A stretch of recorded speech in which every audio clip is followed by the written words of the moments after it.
మాజీ మంత్రి వైసీపీ నేత పేర్ని నాని మీడియాతో మాట్లాడుతున్నారు. ఇప్పుడు అలా చూద్దాం.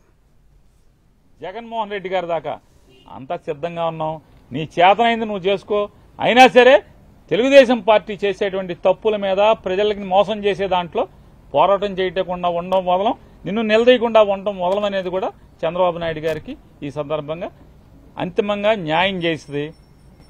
జగన్మోహన్ రెడ్డి గారిని దగ్గర నుంచి వాళ్ళ జోగి రమేష్ గారి కుటుంబాన్ని నువ్వు ఎవరిని వేధించదలుచుకున్నా మేము న్యాయ పోరాటం చేస్తాం, ధర్మ పోరాటం చేస్తాం.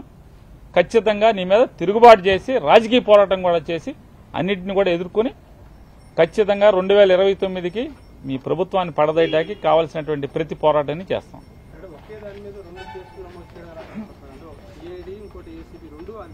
ఏమండి పద్ధతులు లేకుండా వినాయక్ గారు, పద్ధతులు ఉంటే అనుకోవచ్చు, ఇదేదో అడ్డగోలు కేసులు, తప్పుడు కేసులు, ఏదో రకంగా మానసికంగా వేధించాలి, తప్పుడు కేసులు పెట్టాలి, లోపలేద్దామనే నిర్ణయానికి వచ్చాక ఇక అసలు ఒక డిపార్ట్మెంట్ కట్టిందా, రెండు ఇది కాదు రేపు ఇంకో డిపార్ట్మెంట్తో ఇదే కేసు ఇంకోటితో కూడా కట్టిస్తారు, ఇంకో చోట కూడా కట్టిస్తారు. ఇక తప్పు అని చెప్పేవాడు లేడు. పేపర్లు టీవీలు, వాళ్ళ పేపర్లు టీవీలు బాజా కొడతా ఉంటాయి, వీళ్ళకి వంత పాడుతూ ఉంటాయి. ఇది కరెక్ట్ కేసు అంటారు. మామూలుగా ఇంతమందిని పొలం అమ్మిన వాళ్ళు ముద్దాయిగా లేరు. జోగి రమేష్కి పొలం అమ్మింది ఎవరు? పొలం అమ్మిన వాళ్ళు ముద్దాయిలుగా ఉన్నారా? వాళ్ళు ఎందుకు లేరు, ముద్దాయిలుగా రారు అంటే అయితే సాక్ష్యంగా తీసుకురావాలి, లేదా చంద్రబాబు నాయుడు గారు చుట్టాలన్న అవ్వాలి, రెండింటిలో ఏదో ఒకటి అవ్వాలి. వాళ్ళని బెదిరించి సాక్ష్యంగా అన్న పెట్టాలి. వీళ్ళని అమ్మినోళ్ళు దీంట్లో లేరు, కొనుక్కున్నోళ్ళు లేరు. జోగి రమేష్ ఒక్కడే, జోగి రమేష్ గారి కుటుంబం ఒక్కళ్ళే ముద్దాయిలుగా ఉంటారు, ఆఫీసులో వాళ్ళు ఉంటారు. అంతిమంగా అరెస్టులు చేసి అక్రమంగా తప్పుడు కేసులు కట్టి మీ మానసిక ఆనందం పొందుతారేమో కానీ అల్టిమేట్గా కోర్టులు ఉన్నాయి. ఖచ్చితంగా కోర్టులో ఫైట్ చేయటం, న్యాయంగా మేము న్యాయాన్ని ఆశ్రయించి, న్యాయస్థానాలను ఆశ్రయించి గెలవటం ఖాయం.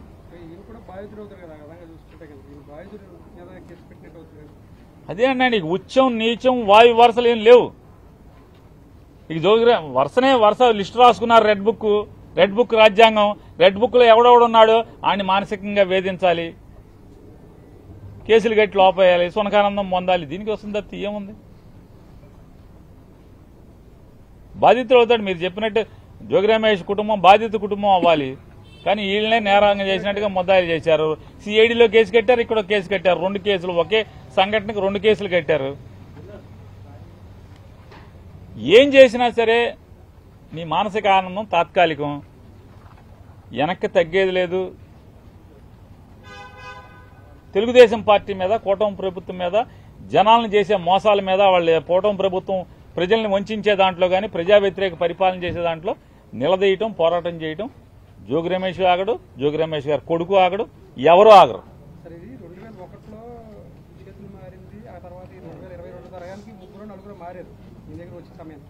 అంటే అప్పట్లో దీనికంటే ముందు 14-19 కూడా ఉన్నది ఈ గవర్నమెంట్ ఉంది. అప్పుడు కూడా ఈయన నిజంగా లీగల్ గా మీరు అన్నట్టుగా అన్ని పేపర్ ప్రకటించుకుంటారు తెలియదు. అంటే ఈయన ముందున్న 3-4 ఎందుకు అరెస్ట్ చేయలేదు అసలు? సార్ ఇయే కాదండి, అగ్రిగోల్డ్ ఆస్తులు బోల్డన్నీ ఉన్నాయి. చంద్రబాబు నాయుడు గారు మనుషులే కొనుక్కున్నారు అగ్రిగోల్డ్ ఆస్తులు. చంద్రబాబు నాయుడుతో రోజు పక్కన ఉండేవాళ్ళే కొనుక్కున్నారు. ఎవరిని అరెస్టులు చేయరు. ఇది అగ్రిగోల్డ్ ఆస్తి కాదు, అగ్రిగోల్డ్ జీవోలో ఇచ్చిన సర్వే నంబరు కాదు. పోనీ గవర్నమెంట్ నిజంగానే ఆ నంబర్ తీసుకుని సర్వే చేస్తే ఈ భూమి అయితే పోనీ మన జోగి రమేష్ గారు వాళ్ళ కుటుంబాన్ని ఏదో వేధించవచ్చు. అది కాదు కదా. ఆ సర్వే నంబర్ తీసుకొచ్చి ఫీల్డ్ సర్వే చేసినా కూడా ఆ భూమి ఇది కాదు. ఆ భూమి ఎక్కడ ఉంది, ఈ భూమి ఎక్కడ ఉంది? నిజంగానే జోగి రమేష్ గారి కుటుంబం తప్పు చేస్తే ఎవరైనా ఎందుకు వస్తారు? ఎవరైనా జోగి రమేష్ గారు మాత్రం బాధపడేదే ఉంటుంది. ఇక్కడ అక్రమ కేసు కాబట్టి ఎవరైనా సరే, అంటే తండ్రిని ఏమీ చేయలేక పిల్లలను కూడా నువ్వు కక్ష సాధించడానికి కేసులో తప్పుడు కేసులు పెడుతున్నావు అనేది ఇక్కడ సమాజం బాధపడేది ఎవరైనా సరే. అంటే రాజకీయ కక్ష కోసం ఎంతకన్నా బరిదెగించి వెళ్తారు వీళ్ళు. తండ్రిని ఏమీ చేయలేక కొడుకుని అన్యాయంగా అక్రమంగా ఇరికిస్తున్నారని చెప్పాను.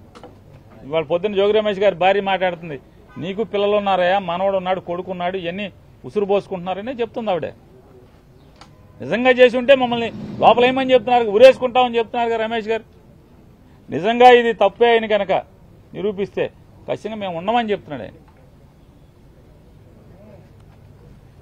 ఈ పాపాలకు అంతం లేదు. ఖచ్చితంగా ఈ పాపాలని పటాపంచీలు చేసేదానికి అందరం పోరాడతాం.